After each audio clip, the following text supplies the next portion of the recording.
It had been 4 hours. I still had 4 more hours to wait at the train station until my train was set to depart. So I continued to sit on one of the plastic benches and breathe the air that smelled like dirty socks. I stared at the clock as the fluorescent lights flickered on and off and on and off, and watched the roaches crawl along the floor and wonder if I should get something from the mostly empty vending machines. I asked the old man who sat down next to me where he was headed. He told me Ukiah. He asked me where I was going, and I told him wherever the end of the line is. He said it was probably San Diego, and I said he was probably right. I was expecting him to comment on my nonchalance, but instead he just changed the subject. That couple over there are cute, aren't they? He asked me. I haven't noticed them before, I said, but I suppose they are. I'm both happy and sad when I look at them. Happy because they seem to be happy themselves, but sad because I never married, the old man said. It's hard to know the road not taken, I said. Impossible, the old man said, but I have a feeling you're not as removed from the subject as you are pretending. I shrugged. I am human after all, I said, so I suppose deep down I have regrets and longing too. I was uncomfortable talking about something so personal, so to change the topic I asked the old man why he was heading where he was heading. He laughed and scratched his chin. I don't know, he said after a pause. I just kind of like Ukiah and I wanted a change of scenery. I nodded and told him the destination wasn't really that important. Only the journey was. The old man laughed.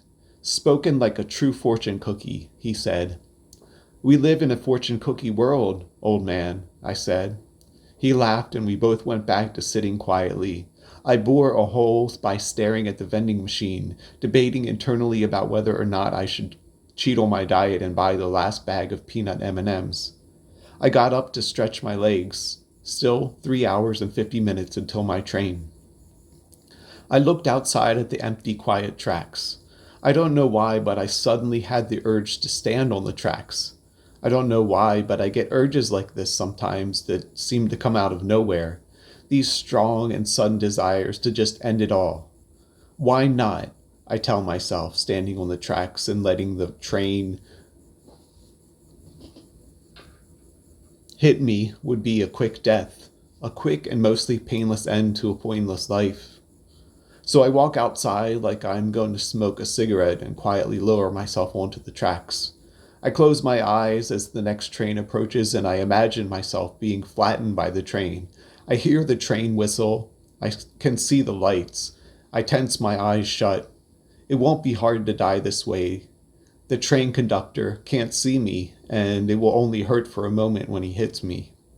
Even if the conductor notices me, by the time he does, it will be too late.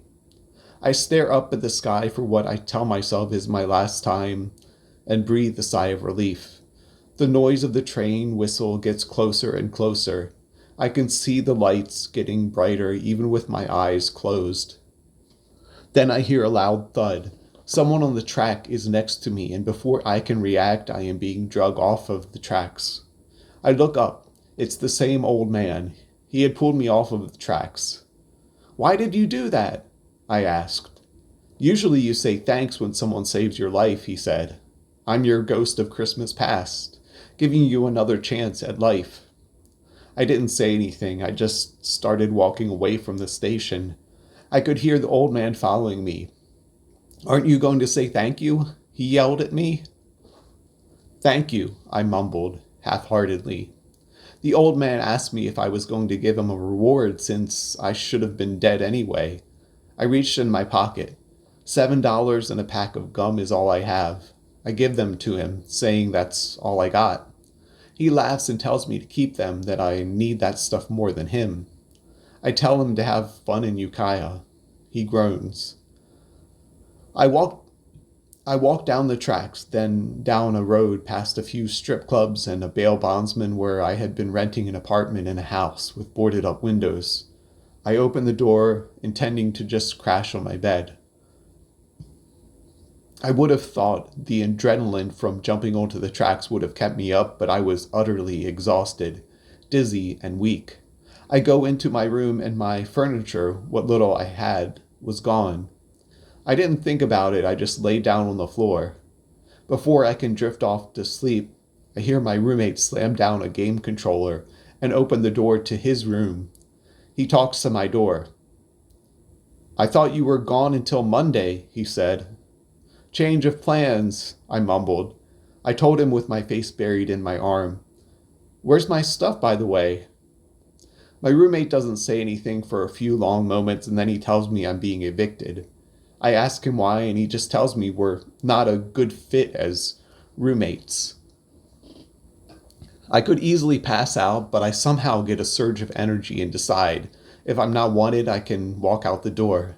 I still have my train ticket in about an hour or so until the train comes, but on reconsidering, I decide it's not a wise thing to go back to the station.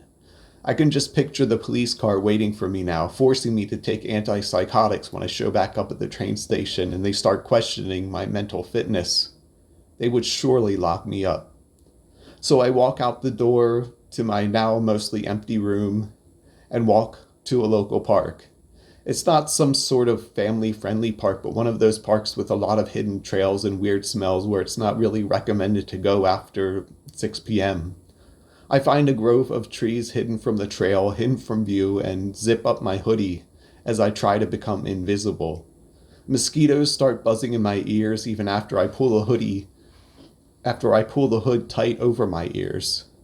I sweep the area with my feet so I don't sleep on condoms and drug needles, and then I'm so exhausted I pass out.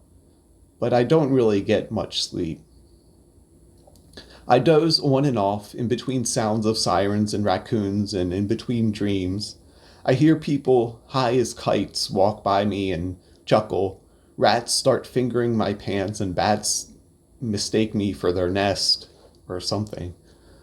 I wake up around 6 in the morning. It's not quite light and everything is damp. I go to LA Fitness to take a shower and to try to wash some of the funk off of me. It doesn't work, especially because I have to change back into the same slightly mildewy, dirty clothes, but it's good to take a shower regardless. Mostly everyone ignores me as I walk down the street, and I am extremely grateful for that. I say mostly everyone because there is one woman at a bus stop who looks up when I walk past and notices something is off about me. She tells me the Lord loves me. I ignore her and keep walking. I get a coffee at a Starbucks, I put it on credit to save my $7, and nurse it for a good 2 hours, unsure what my next move is. My mind is blank, even though I'm shaking with anxiety. Even after 300 milligrams of caffeine, my brain just won't kick on. Luckily, people ignore me and my blank stare, and I blend into the background. I don't have anywhere to go, but I get nervous about staying so long at Starbucks, so I just start walking. I see successful business people, happy families. Everywhere I look, everyone seems to be smiling. Not surprisingly, my walk takes me back to the train tracks.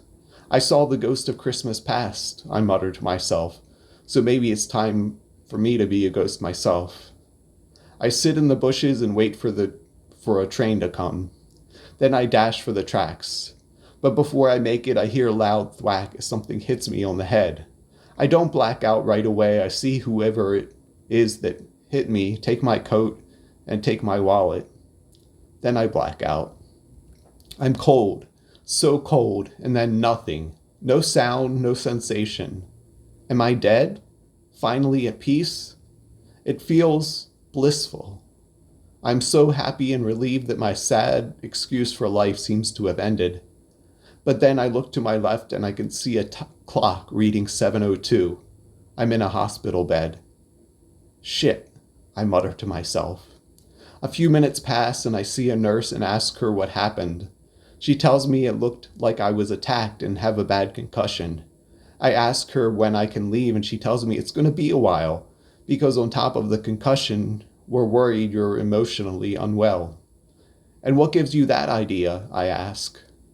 The man who brought you in says he saved you from an apparent suicide about a day ago, she tells me. Great, I say. Just great. What's the hurry, she says. From what he told us, you don't have anywhere to go anyway. So what happens now? Where do I go from here? I ask. That's up to you, she said. But it's about the journey, not the destination. So remember that and enjoy the ride. I laugh. I guess I'm going nowhere then. Do you have any M&Ms in this hospital?